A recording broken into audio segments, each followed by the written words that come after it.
Fala galera, beleza? Voltamos para dar sequência ao nosso curso da Unirv. Na aula de hoje, nós vamos analisar mais uma redação que foi destaque na última cartilha produzida pela Unirv.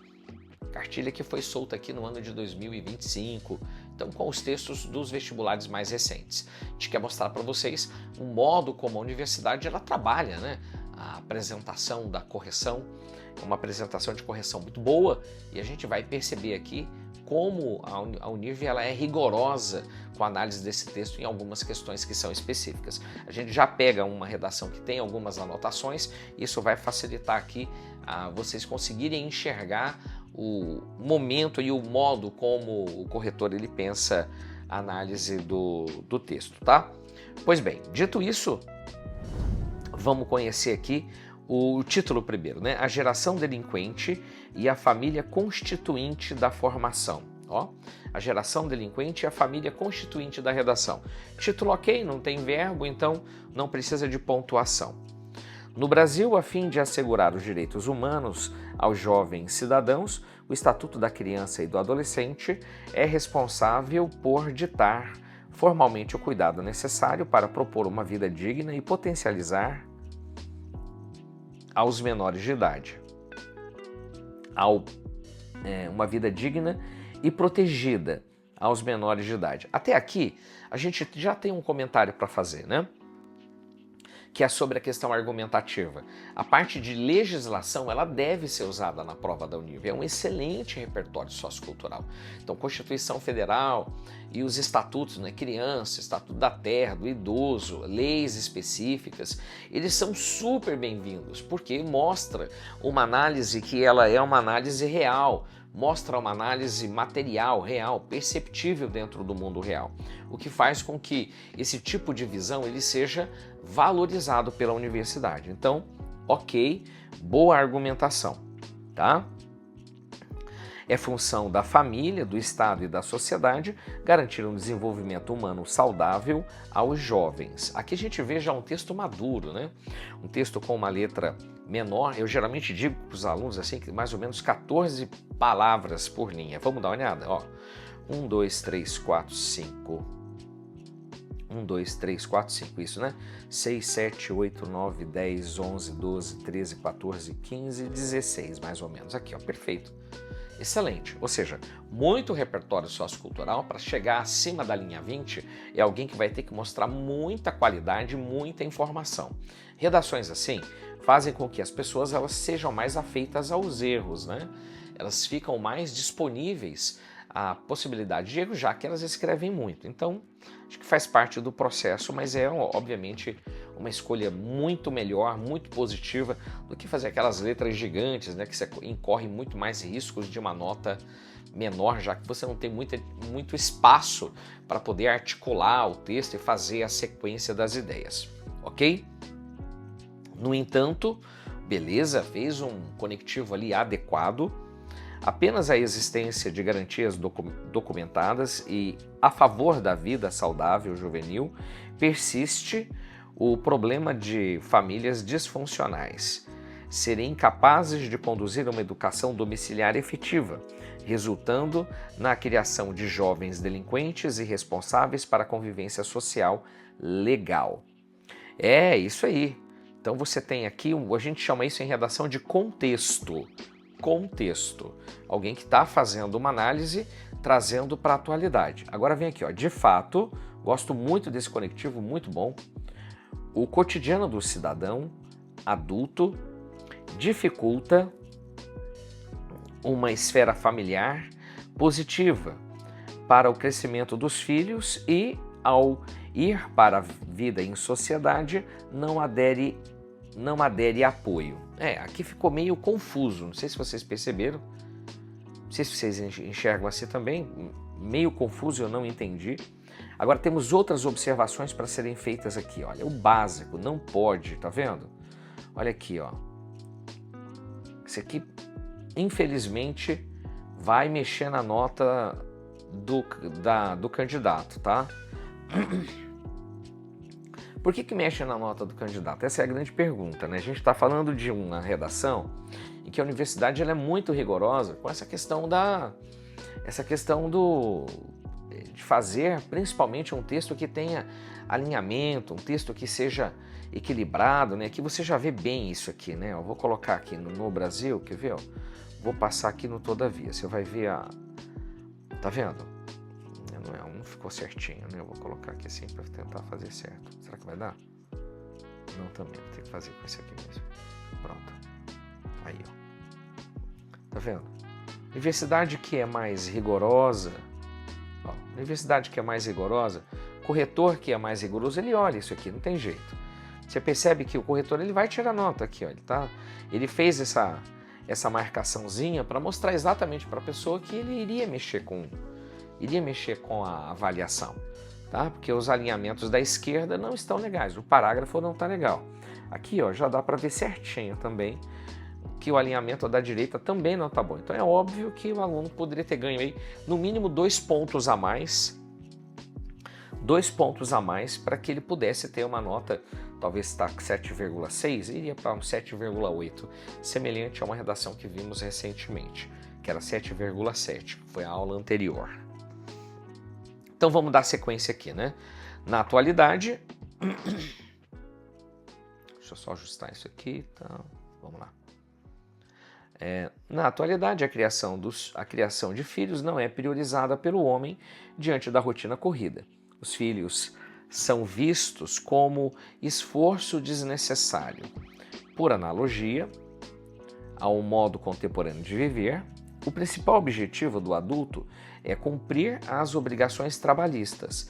A vida baseada no sistema econômico transfere as funções familiares e o lado humanitário para o foco lucrativo, visualizando com maior importância o dinheiro acima dos filhos. Uma argumentação meio limitada, né? Nesse viés, os pais, alienados no pensamento econômico, ignoram a função social de ser responsável e conduzir a criação de um ser humano digno. Ok? Aqui deixa a gente só trocar. Geralmente eu não faço com o verde. Eu achei que ele tinha feito... Deixa eu só colocar o azul aqui. Eu uso o azul. É apenas uma maluquice, né? Logo, os jovens ausentes de uma base familiar para o desenvolvimento crescem e tornam-se indivíduos sem regras sociais para viver em sociedade de forma legalizada e recíproca e respeitosa. É isso que ele escreveu aqui. Olha, é um parágrafo organizado, tá? Ele é um parágrafo organizado, mas a questão da argumentação, ela não tem o colega não acrescenta, né? A gente percebe que não tem uma argumentação como o desenvolvimento de um posicionamento de ideia que seja, vamos dizer assim, que seja uma linha única.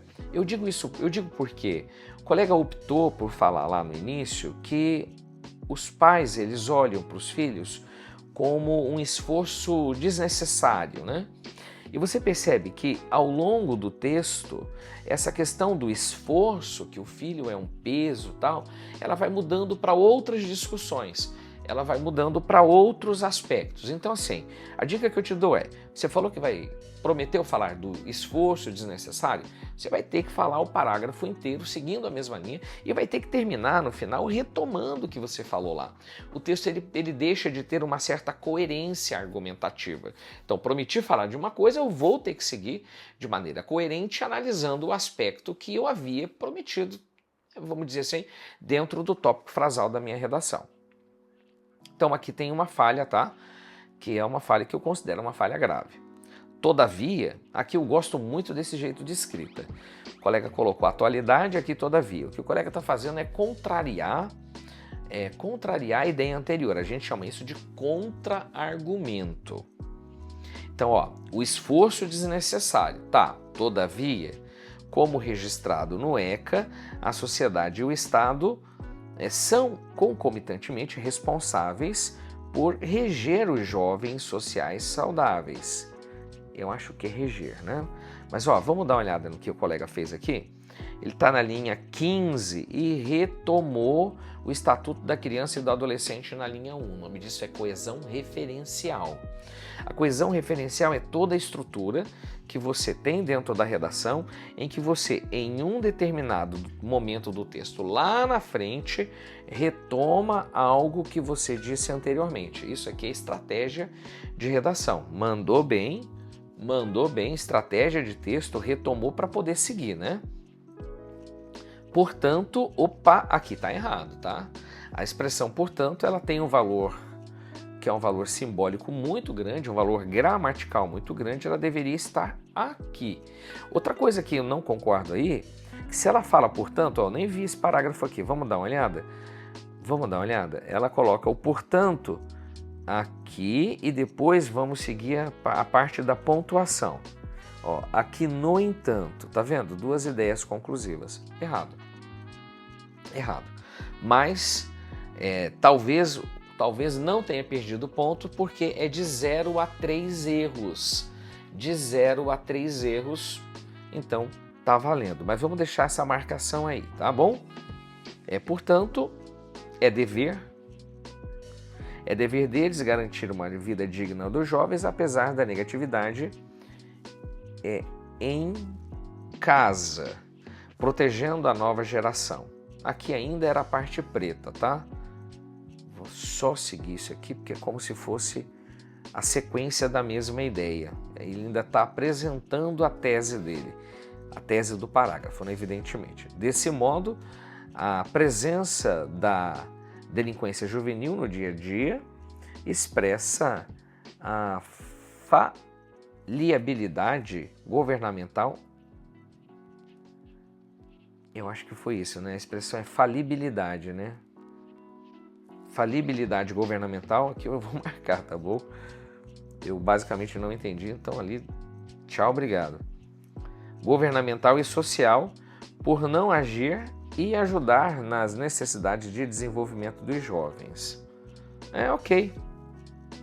No entanto, ao notar... É isso mesmo, deixa eu só ver isso aqui. Não, ele vai pontuar ali, então aqui é o verde. No entanto, ao notar os sinais de instabilidade socioemocional juvenil, o Estado e a sociedade deveriam seguir as legislações brasileiras e cuidar das crianças e adolescentes, protegendo-os e garantindo os plenos direitos humanos. Ok. Uma construção de parágrafo que segue ali uma certa lógica, né?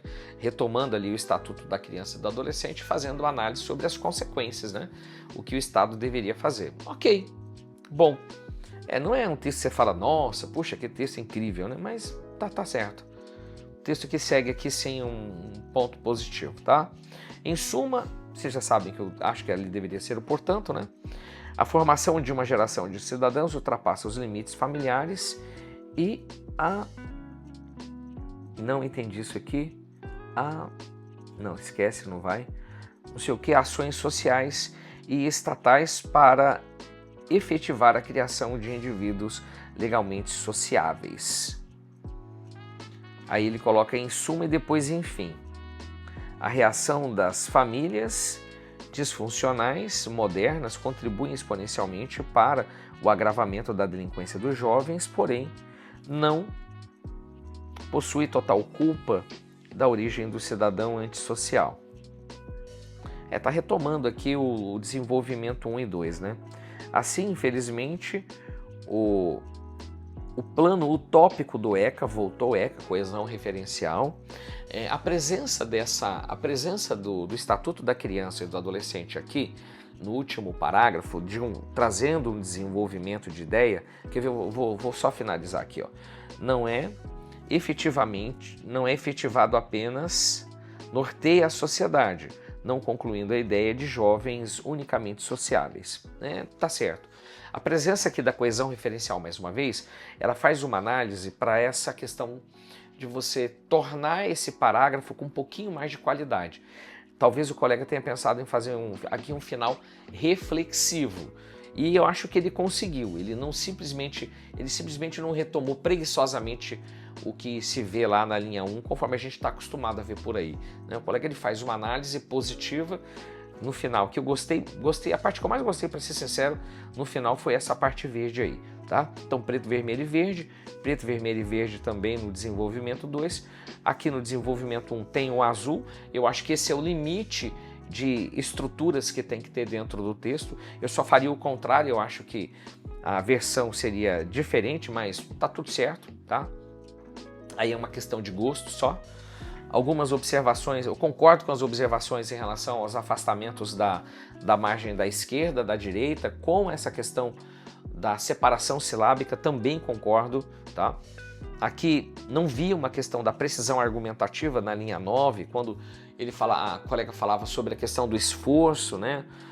Do esforço desnecessário, e aí ao longo do texto acabou progredindo a discussão para outra questão. Vamos ver como que a universidade ela fez a avaliação. A gente tem aqui já, ó. Então, na competência 1, você já vê que na apresentação do texto, você já vê que a colega ela não gabaritou a questão do afastamento, aqui, ó, da margem da direita e da esquerda. Perdeu um ponto apenas de 2, o que é muita coisa, né? Perdeu 50%. E a questão das rasuras no texto definitivo. Perdeu um ponto também. Eu não vi rasura aqui, sim, tá aqui, ó. Uma rasura. Será que eles contam por rasura, então? Tá vendo aqui? A universidade foi extremamente pontual dentro da correção. Fechou? Então ali não tem jeito. Rasurou, já sabe que perdeu um. Ele perdeu um de 2 ali no caso, né? E eu acho que o limite deve ser 2 rasuras mesmo. Eu acredito que deva ser por rasura, tá? A parte gramatical contou 3, não concordo com essa questão aqui. Mas eu estou analisando por pontos, né? É que eu tô vendo ali uma correção que seria uma correção por tópicos, né? Não é o que a universidade faz. A universidade ela corrige por uma quantidade de erros, né? De 0 a 3. Então, nesse ponto não tem o que falar. A universidade ela foi muito clara em relação ao modo como ela corrige. Então, gabaritou. Aqui tem gabarito, né? Adequação, coesão, domínio da norma culta, do vocabulário adequado, então tudo certo. Agora vamos ver aqui a coerência na exposição das ideias. Perdeu, eu concordo com essa avaliação, e aqui a questão da consistência argumentativa, também concordo. Aliás, eu tiraria em algum momento talvez um pontinho a mais, tá? Principalmente a coerência na exposição argumentativa, eu acho que aqui é o desenvolvimento 1. Trouxe uma ideia que ia discutir, ficou bem escrito, né? Não tem como negar, mas fez uma promessa, trouxe ali uma ideia e não trouxe consistência dentro do desenvolvimento da redação. Então ali a gente vê uma falha assim, tá bom? 7,6, uma boa redação. O colega escreveu bastante, muito repertório, né? Muito repertório, bastante desenvolvimento de pensamento. Você vê que a pessoa que escreve mais, ela também se expõe mais, né? Olha só, foi até a linha 25. Quer dizer, alguém com qualidade, com bastante conteúdo, muito recado para ser dado, em que pese a gente discorde ali de um ou outro momento, mas é que são observações que a gente consegue enxergar, né? O colega provavelmente na hora que fez, ele teria claramente condições de falar apenas sobre a questão do esforço desnecessário, ou talvez teria mudado ali, dizendo que o interesse não é o filho, né? Que esse interesse ele muda de acordo com as circunstâncias da vida. Puxa, teria mudado ali o tópico frasal e teria ganho ali de 7,6 para 7,7, tá? Outro detalhezinho que são os alinhamentos, que são coisas que a gente também pode olhar, coisa mínima, tá, pessoal? Talvez colocar ali, lembra do bom e velho dedinho que a gente fazia antigamente, quando a prof pedia para a gente fazer o parágrafo? Esse tipo de coisa faz toda a diferença, né? Pegar um lapisinho, coloca o lápis ali, não custa nada na hora da prova, uma caneta, uma borracha, enfim, o que você tiver de condição para poder fazer a métrica certinha dos alinhamentos da esquerda e da direita. Você viu, colega? Essa é uma redação que poderia estar disputando até, inclusive, o gabarito, tá bom? Bom, a gente vai ficar por aqui. Gostei bastante do texto positivo, uma correção muito boa. Concordo com a correção, faz muito sentido para mim. Procurei mostrar para vocês a falha da correção para que vocês possam conduzir as redações de vocês de maneira boa. E aí você percebe que a nossa análise da Unirv, ela é uma análise boa, privilegiada e que vai te ajudar na construção de grandes textos, beleza? A gente vai ficar por aqui e a gente volta com mais análises para vocês em seguida. Tchau!